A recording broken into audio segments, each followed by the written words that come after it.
So Shannon, Danny is off doing something responsible today, so it's just gonna be me and you. So I guess I'll start by telling a story. So obviously, we are shifting away from what we planned to talk about this week, which was getting into your first set of dive gear on a budget. But what I think I'll do is just throw the teaser story out there anyways and kind of tell our listeners just a fun dive gear story. This is kind of a dive gear failure, but we're going to roll with it. So, two of my new dive buddies, two new friends that I made, we were getting together for a dive, and my buddy Riley said to me, he goes, Matt, I got this new mask because somebody stole mine. And I was super bummed that somebody stole his gear. That's totally bad taste. So if you're a diver out there, don't steal somebody's gear. But he said I had to buy a new mask because somebody stole mine. And he was like, yeah, I picked up, just one on Amazon. And I was like, oh boy, here we go. I was like, how much did you pay for this mask? And he was like, I don't know, it was cheap, like $30 or something. And I was like, this is not going to be good. So I was like, let me see the mask. And he showed it to me, and it had plastic lenses. And I was like, bro, you cannot dive with this mask. So thankfully, I had a spare mask with me as part of my Save a Dive kit, and it fit him perfectly. And we were able to go and do our dive. And he is now going to go to his local dive shop and pick up a good quality mask.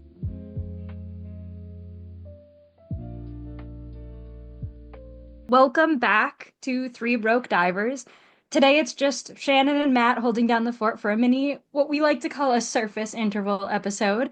It's a casual, low-key, nerdy, deep dives into topic that we are passionate about. We're thinking of it as kind of your hammock side dive talk while you off-gas. It is very important for you to know that we are, while some of us are dive professionals and some of us are training to become dive professionals, this is not to be taken as a advice or training podcast, merely a podcast talking about our own personal experiences in the dive world and what we like doing. We are all Nowy divers. Some of us, like Matt said last time, have gotten certifications from a few different organizations, but we all dive within the standards and policies of those organizations.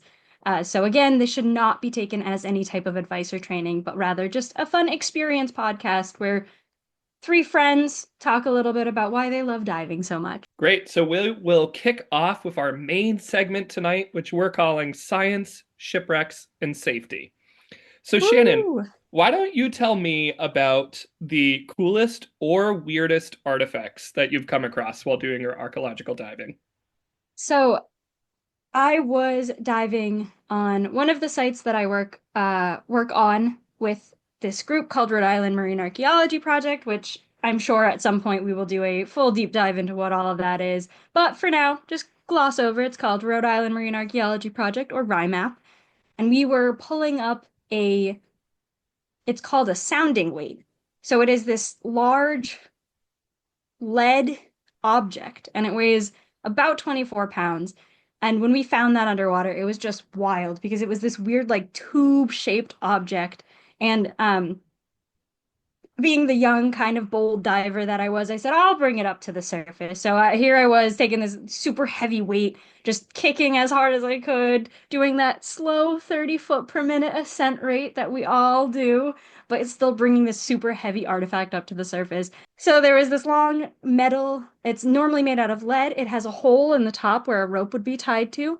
You would go ahead and throw it over the side of the boat, and that rope would measure the depth that the boat was in currently.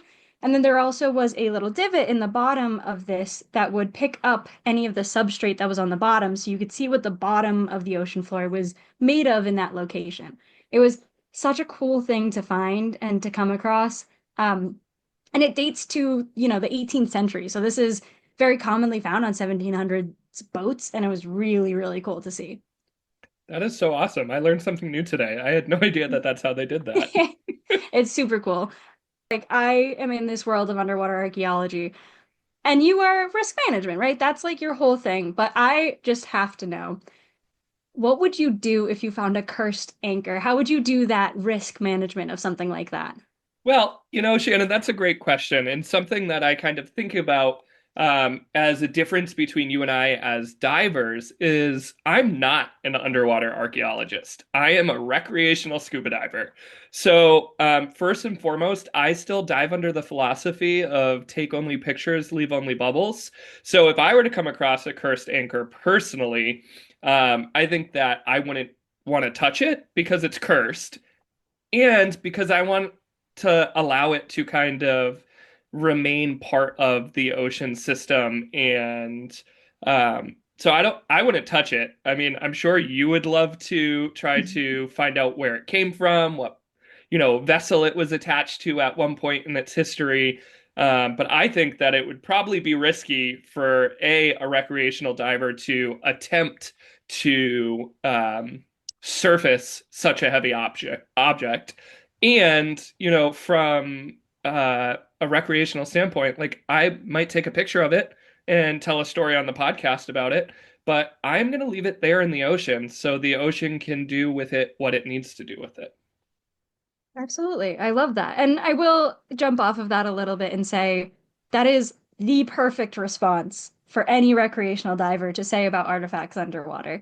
As a trained archaeologist, we decide very specifically what is being brought up, and we work with the law and the government and those systems that understand archaeology and what needs to be brought to the surface. And an important thing is, maybe we know what that anchor goes to and we wouldn't have to pull it up because we already have all the information. But Matt, you said the exact right things. Don't touch it. Don't try to take it up. Take only photos, leave only bubbles. That's exactly the right thing to say about any artifact that you find underwater. Yeah, I can't wait for us to get into that full episode later on in our podcast series where we really learn about what it is that you do as an underwater archaeologist. And maybe our listeners can learn kind of more of that process that you all go through to make sure you're going through the right channels to either preserve pieces of history or surface pieces of history. Because I know from talking to you offline that there is a lot that kind of goes into the ethics and law, and there's just so much. So, I don't want to spoil our future episode, but I am interested both personally and for our listeners to kind of hear more about that process. We're going to talk about some shipwrecks on our bucket list. Shannon, you want to tell us about some historical wrecks and maybe what your top picks to visit would be? Absolutely. I feel like my picks are like a little unrealistic to go to because I know everyone, Okay. well, I was gonna say I know everyone, but then I realized I'm very much in this underwater archaeology world that maybe other people aren't in. But for those who don't know, the Endurance was recently discovered. This is Shackleton's ship that went up through, I believe, the Northwest Passage, that whole area, and a big, like, Arctic exploration ship. And I've always thought the idea of exploring the Arctic is super cool, and those kind of ships are very fascinating and wild to me. And I would really love to dive on, if possible, his ship. I don't actually know. I'm doing some side Googling right now because I don't actually know the depth. That's not something that I really looked into.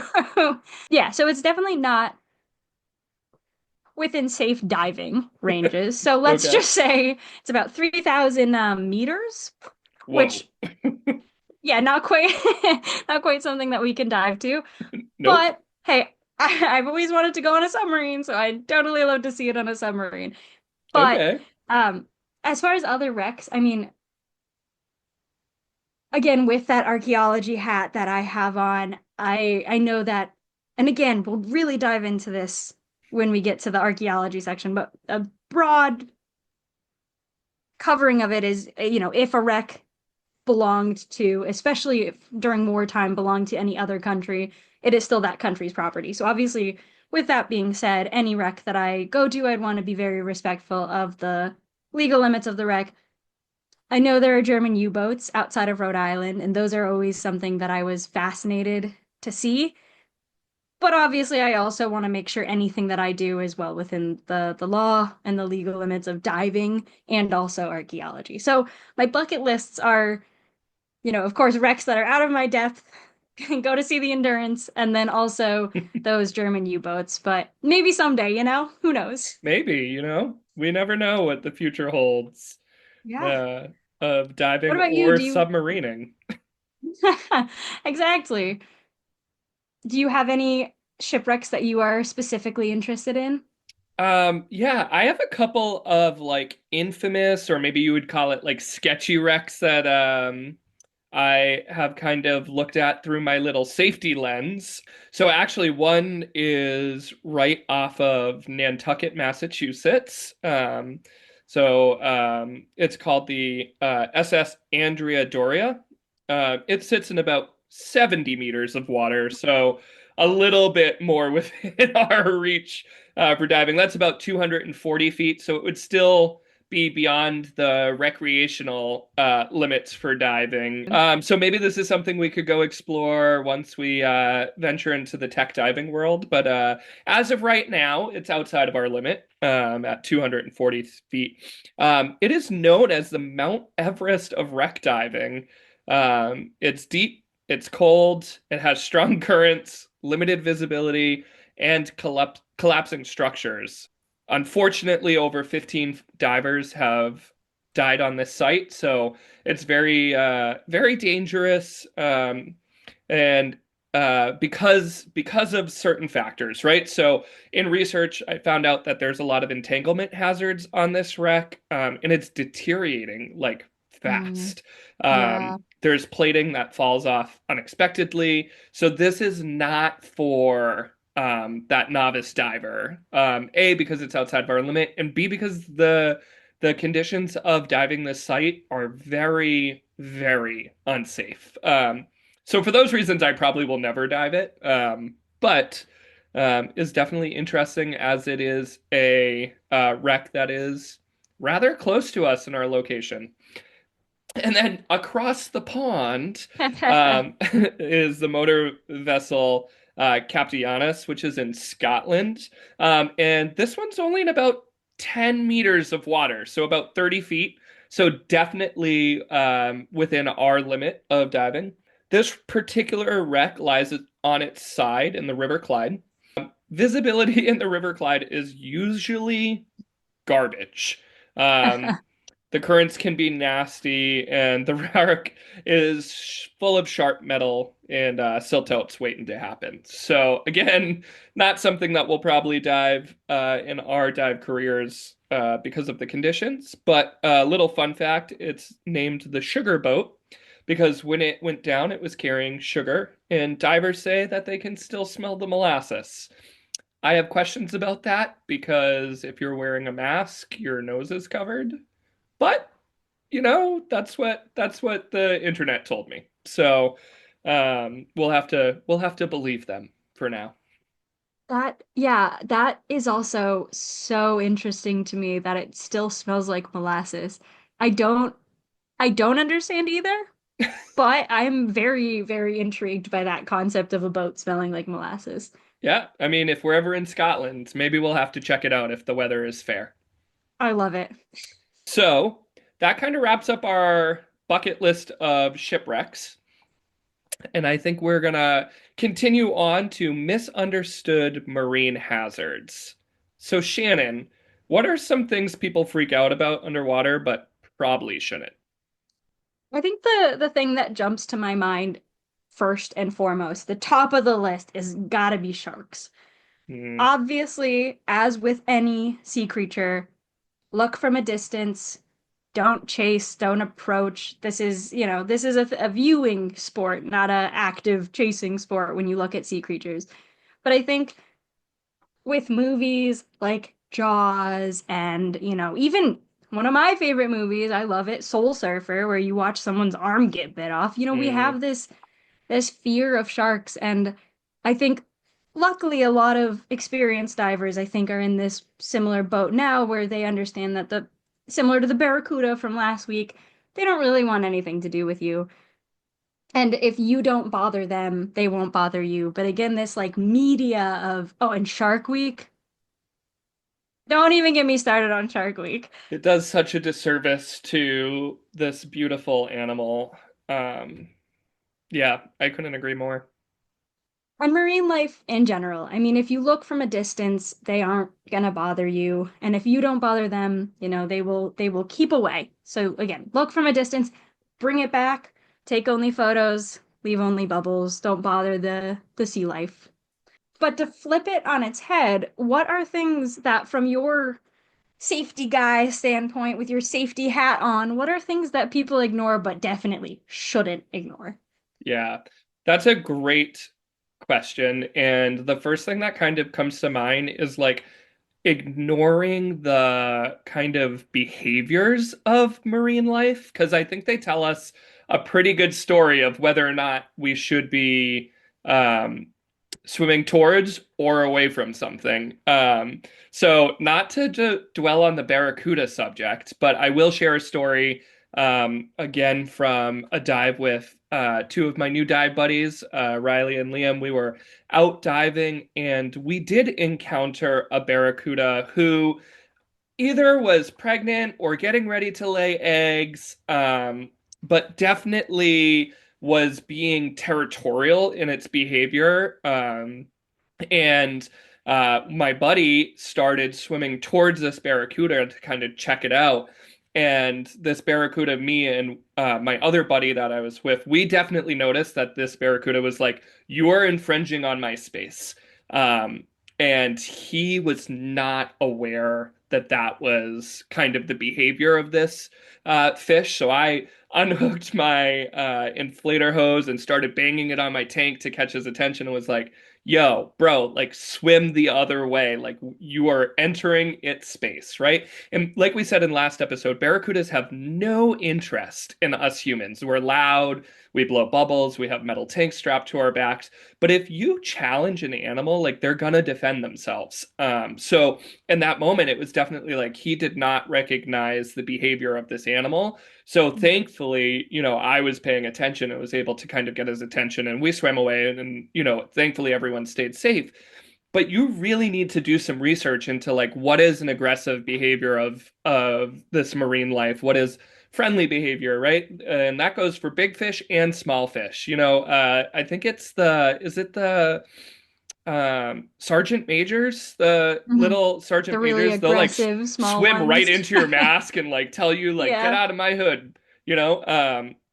So you have to know the behavior of the animals. And I would say if you're a newer diver, like this is a great question to ask your dive master. If you're on a boat or the captain of the boat, like, hey, what are some things I should be looking out for? Like, are there certain animals or aquatic life that could be dangerous or not dangerous, right? And it might be something simple as them pointing out what fire coral looks like, and that's your first time encountering fire coral, or saying like, "Hey, careful for those sergeant majors because they'll swim right into you if you get in their way."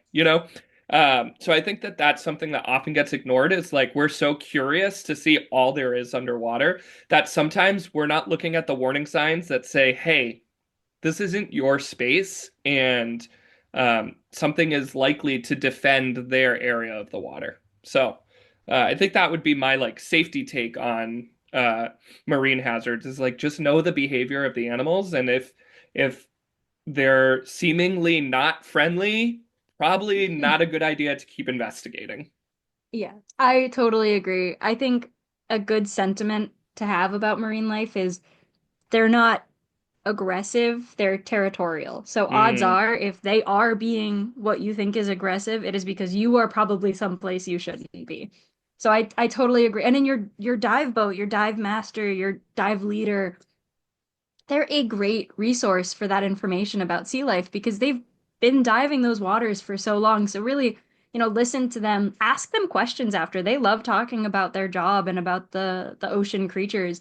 Ask them, how should I behave around this to get the best ocean encounter that I can? yeah. And I would say that just in general is like talk to the crew on your dive charter. They are the subject matter experts of the areas that they're bringing you to, and they really do want to share A, how you can dive it best, and B, things that you might not have seen if they didn't give you that tip or trick. So that's literally why they're there. They're there to help keep you safe and make sure you have an enjoyable time. And so they'll likely never be upset if you're asking them about the dive that you're about to do. All right. So for our next segment, we are going to do a rapid fire Q&A. We have a few questions here lined up, and I'm going to start you off, Shannon, with what is the most underrated piece of dive gear?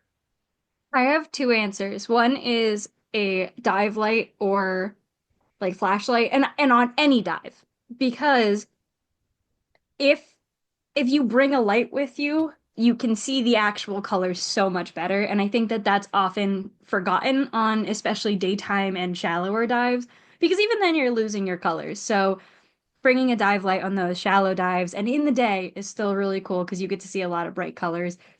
That's why a lot of photographers have those flashes that go off to get those true colors. So that's number one, and a flashlight or dive light on all dives.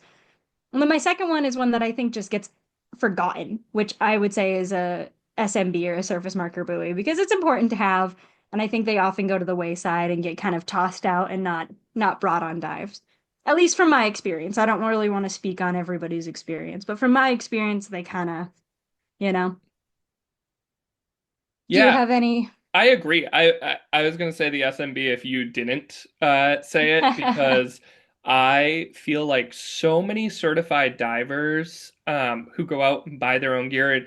And again, this is a little plug to our next full episode, but I think an SMB is so important because if for some reason you do get separated from the boat, it's like a pretty essential piece of safety equipment that could be the difference between you drifting away and you being spotted by the boat at a distance. So, from a safety and gear perspective, I think that the SMB is so important.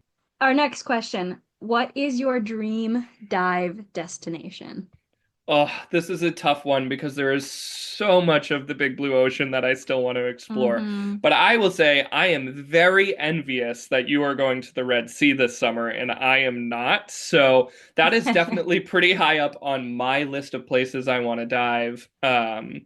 If not in the top three, definitely in the top five. I don't know. I just want to explore it all, Shannon.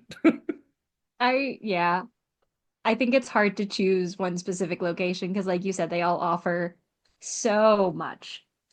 And, I'm very excited for that Egypt trip. I Oh, I'm cannot so wait to dive the jealous. Red Sea. And like apart from that, I think Indonesia would be really cool.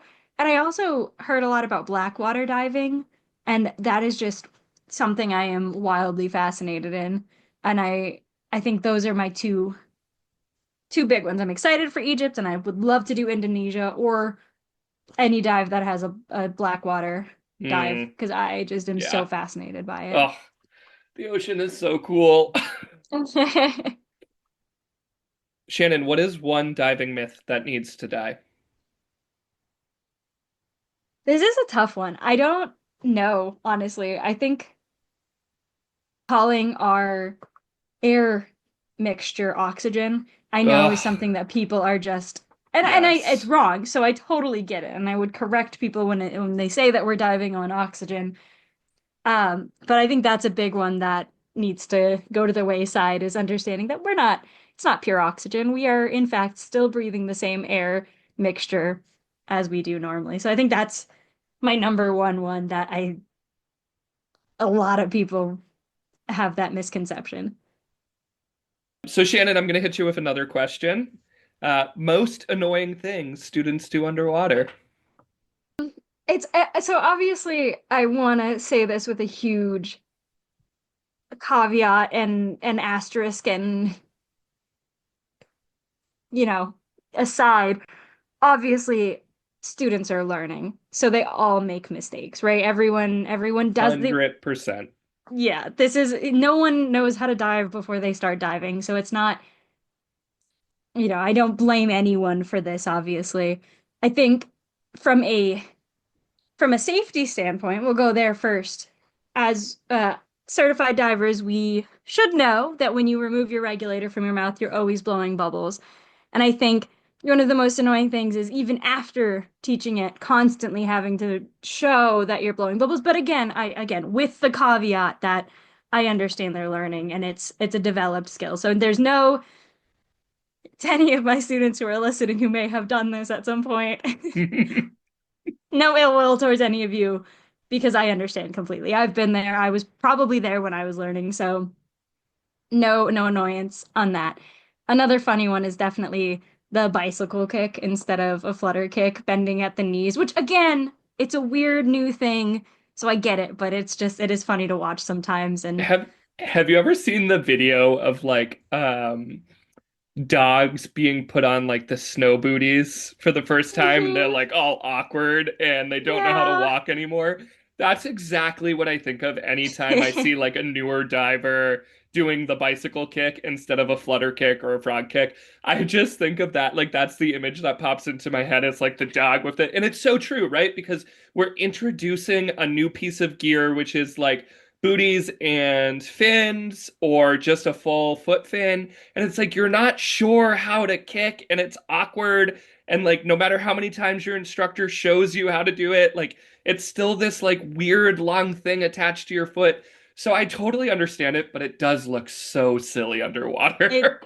does. But that dog comparison is kind of adorable, and I do love that a lot. it's That because that's it's so true. accurate. Yeah. Despite not being an instructor yet, you're learning. Is there anything that you've noticed outside of that students do underwater that you find funny or charming, maybe even? Oh, funny or charming. Um, So the thing that I find funny is this goes kind of hand in hand. You'll see the pun that I'm making in a moment with the bicycle kick thing. But Mhm. when scuba divers are newer divers, I won't even say students, just newer divers in general, they swim with their hands. And we don't do that when we're scuba diving. You either keep your arms kind of tucked crisscross, or I've seen people clasp their hands or dive with their arms down by their sides, but you're not like sculling through the water as you kick, right? So I always find that to be like kind of the like sign of a newer diver when you're like doing the swimming with your hands motions. So I think it's like kind of endearing because it's like, oh, they're gonna figure it out, you know? And it's Yeah. funny how much better your trim and buoyancy gets as soon as you like stop flailing your arms around. Um, and like I remember not that long ago being the person flailing his arms around. So I'll give that confession. Um, but like my trim genuinely is so much better now that I just kind of keep my arms crossed and I'm not trying to like throw my arms out there. So, anyways. Absolutely. I think there's a lot to be said about giving your hands something to do while you're diving, whether that's holding a dive flag or a light or, if you feel comfortable, a camera or something like that, like a little GoPro. Because Mm, if you're focused on using your hands to hold something, you're not going to be doing that sculling. So I think sometimes, depending on the student, that could be helpful. yeah. Obviously, it all is student dependent and it could be hurtful or harmful, not harmful, but not It's it not could what they not help. need. Yeah. Yeah, it's not what they need. Exactly. So, Shannon, if you could ban one piece of dive gear forever, what would it be? I so this is I think I tell this story to my students all the time when we do the gear lecture. It would be a dive knife, and particularly I don't I don't dislike them. I just think that they are such a extra piece of equipment that is so rarely used. And Mm, like the story I tell my students is the only time I've ever used a dive knife underwater is to sharpen a pencil.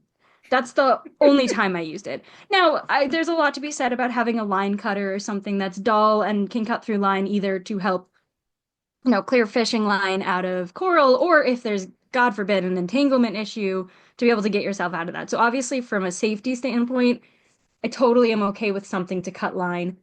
But I like a sharp knife or serrated knife. If your goal is not like hunting or fishing, you don't need it. Just get something dull on one end and cutting on the other. yeah, I'm gonna agree with you, Shannon. I do think that the days of having the big old knife strapped to your leg is kind of a thing of the past. And I know that there's going to be haters in the comments about that because there are people who still do it. And you know what? All the power to you. I'm not saying you can't dive with a big knife strapped to your leg. I'm just saying for me, I don't think it's super necessary. And I agree, like, from a safety perspective, I think that it is so much safer to get yourself one of those little line cutters or even a set of like what we would call trauma shears or scissors that you can secure in a pouch. That way, if you did for some reason get entangled in something, you could cut your way out of it. It is so much less risky to utilize a pair of shears or a line cutter, so you don't end up cutting yourself Mm, and just cut yourself out of whatever it is that may have gotten entangled. Um, absolutely. and like, yeah, if you want to be that guy who carries a knife, all the power to you. Yeah, I'm not going to tell you to take it off if you want to come diving with me and you have a knife strapped to your leg. But you won't see me doing it. no. I Also, have a they can little line be, cutter that I think is great. I got from my local dive shop. I keep it on my BCD, and when I lost it on a dive, I went and well, actually, the full story is I cried to my dive shop owner about how I lost my favorite line cutter, and he ordered me a new one because he felt bad. But aw, I'm sure I still paid for it. But I'm sure. um, he did bring one back into stock because they were out of stock, so that was nice of him. Thanks, Bert. Um, Well, I was gonna say on that note, I mean, knives are also expensive, and you will lose them if you wear them and you take them out of their sheath ever. You will lose them because that's yeah. just an object. It doesn't click back in properly, and you're above a 130-foot drop to a shipwreck. That is gone, and you can't safely chase after it. So again, no Or need. it just it falls out, or it's what Yeah, gets caught on something. It's a right. bulky thing Yeah, sticking off of your gear. Of course, like, you run the risk of losing it, and they're expensive, and we're broke, so I can't afford absolutely. to keep replacing them. Shannon, what's your go-to underwater hand signal if someone is being silly?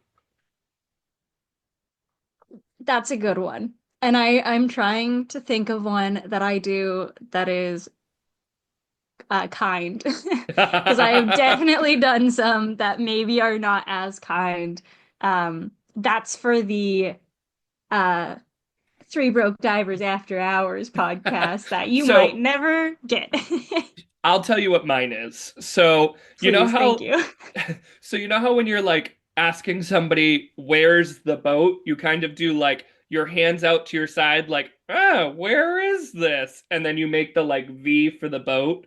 Sometimes Mhm. if people are being silly underwater, I'll just look at my buddy and give them a big like, where's, but no boat. So just the big like, what's going on? And I'll kind of like roll my head to do like an over exaggerated eye roll and be like, oh, my goodness, they're so silly. Or like just do the like disappointed dad head shake of like looking down and just shaking your head. And normally I'll get a chuckle out of my buddy whenever I do that. All right, last question in this segment, Shannon. What is your preferred dive buddy? A total newbie or an overconfident tech diver? That's also super interesting. So I think this is this question I think maybe is a bit skewed because I am an instructor. Mm-hmm. Because obviously a lot of who I end up diving with are total newbies because that's kind of my training is teaching total newbies or maybe people who've done a discover or something. But for the most part, a lot of the people I dive with end up being total newbies. But if I was just, let's say not an instructor, taking off the instructor cap, we're just doing the fun recreational dive cap. I am diving, I go to a meetup and I'm diving with people I've never met before. I think I would prefer a total newbie still because I think that overconfidence is the once you get too comfortable with something, I think that's where safety starts to slip. And I I think an agree. overconfident, and I'll take out tech. I'll just be an overconfident diver in general. I think can be really hazardous because they might forego some of the simple safety training and advices that we've all learned so far. But I think a total newbie, and again, these are kind of generalizations, but a total newbie Of tends course. to be more conscious of what they learned and it's fresh. A lot of times it's so fresh in their mind that they're more likely to follow those standards. So I think even not as an instructor, I think a total newbie would be my choice, especially because I feel very confident in my own ability. Not overconfident, but I think I feel very confident in my own ability to recognize problems. So I think that's why I would definitely go with a total newbie. Yeah, I think I'm in the same boat with you, Shannon. I think that I would rather go with a newbie than an overconfident diver. And we'll take tech out because I think that that's not necessarily fair because we're not tech divers. So, but I would say that a newbie still has that healthy fear and respect for the ocean that prohibits them from maybe testing the waters a bit too much, whereas an overconfident diver may want to test the limits. And like I don't want to push my limits. I want to dive well within my training and well within what I know is safe. So I'd rather dive with somebody who's less experienced and more safe than somebody who wants to push the envelope. Absolutely. I totally agree. So a familiar segment for our listeners is Dive Confessions. We're back with another Dive Confessions, but this time it's the Danny's Not Here edition. So what we're going to do is we're each going to tell a story that Danny hasn't heard, maybe a dive blooper, a gear fail, awkward student moment, something along those lines. But the only caveat is we haven't told Danny this one yet, so he's going to have to listen and find out. I can start, and I think this is one that you haven't heard yet either. Because I don't think I've told a lot of people this because it's like it's not embarrassing because I was so new when it happened, but it's like a little embarrassing. I So the first time I dove, not with the organization that trained me, I was diving with RIMAP, that archaeology group, and I was doing my checkout dives for them, and I was me, obviously, but about 7-ish years younger. And I was a very anxious person when I was 7 years younger. And I was meeting all these new people and diving with all these like exceptional divers who were instructors and they were archaeologists and they were just everything that I wanted to be. And I get in the water with them and I was renting gear for the first time. I was not using my own equipment because I didn't own my own equipment and I was renting gear. And I didn't fully understand how the gear worked because I had only ever used one type of gear before. So I didn't strap down my cam straps onto my tank all the way. So my tank was just loose and shifting around everywhere. And we come up from our dive and it's just falling down and I just don't know what to do. And I'm looking at these guys that I now am like very good friends with and I'm just like I don't know what's happening. My tank is like all the way down. I don't know what to do. And they had to bring me onto this little pebble beach. This was in Rhode Island and they sat me on this little beach and they said, "Okay, just like you can sit here." They did everything right. They had me stand over, pushed my tank back up, strapped it all back down, and they were so kind about it all. They were just like, it's okay, it happens. You know, we can teach you to make sure that you know how to adjust these straps in the future. And it was just, again, this was like, I mean, this was probably dive maybe like 20 for me. Maybe, not even, probably dive 19, dive 15 probably for me. So this was very early on in my dive career. And it was just, so embarrassing, but it happens. And I've now been on the other end of it and had to fix people's tanks that fell out of their straps multiple times. So, if anything, it's just made me more appreciative of the learning process. Mm, yeah. It is. And I think that's an issue that everybody deals with at one point or another in their dive career. Yeah. I feel like all of us have lost a tank or almost lost a tank with straps that either have come undone or maybe we didn't secure all the way. Um, so I am the world's best navigator. And by that, I'm pretty good at navigating now. I had a pretty good instructor for my advanced class who really taught me how to navigate efficiently.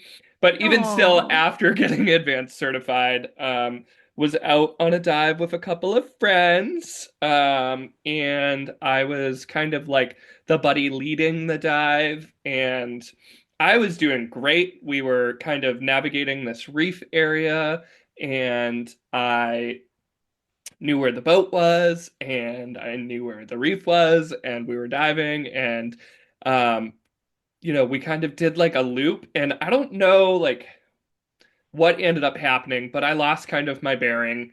And I thought I knew where it was going, and then all of a sudden, like there was no more reef. It was just sand. And I was like, uh-oh, this is not good. So, being safe, I said to my buddies, I'm not sure where the boat is. So, we very safely ascended.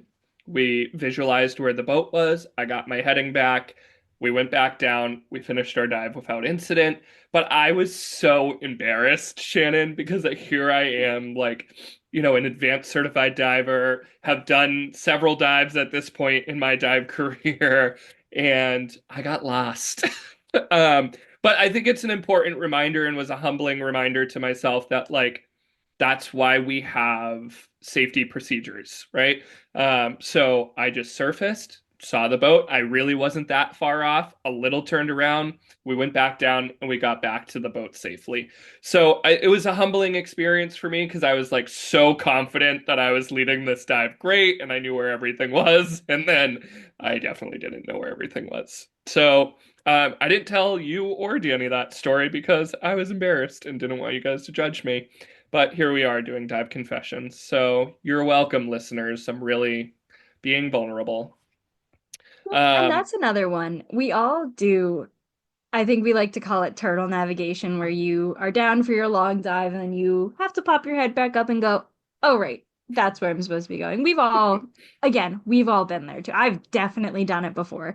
So, and like you you know said, it what? feels embarrassing, but it's not. There really shouldn't be shame in it. Like the important thing is that like if you do get off your bearing, that you do surface and figure out where's the boat. If you're within sight of the boat, and the boat can see you, make sure you give them an okay so they know that you're not like in distress and they're not jumping in to try to swim a line to you. But there's really shouldn't be shame in doing a quick boat check and then continuing your dive because what would be so much worse is if you just stuck with your confidence and said, I'll figure it out. And now you're at 500 psi and you're nowhere near the boat. So, Absolutely. all things considered, I handled it the way that I was trained to, which is if you feel like you're lost, stop, surface, check for the boat, and then continue your dive. So, sticking with the safety plan and what me and my buddies discussed previous to the dive starting, and I will take pride in that moment that I did tell my buddies, like, hey, if for some reason I or any of us feel like we're lost, let's just surface, find the boat, and then continue our dive. We practiced what it was that we planned. So, that was a good moment of like we had already communicated what the plan would be if we got lost, and we just followed what we talked about.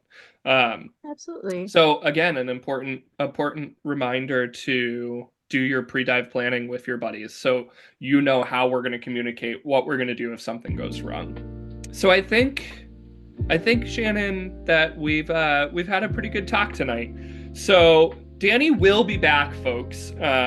He's probably going to have lots of opinions about this episode, which I can't wait to hear. And we can't wait to have him back for our gear talk. As a reminder, next episode hopefully will be dive gear on a budget, how to get in your first set of dive gear without selling your kidney. Um, as a reminder to our listeners, if you haven't done so already, make sure that you like and follow, subscribe. If you're 2000 style, you can smash that follow button. DM us with questions or stories. Maybe you have an embarrassing dive confession you want to share with us, or a question about a shipwreck. We'd love to hear it. So you can email us at threebrokedivers@gmail.com or DM us on Instagram or comment on any of the podcast platforms. We'd love to hear from you. And with that, stay safe, stay nerdy, and don't touch the artifacts.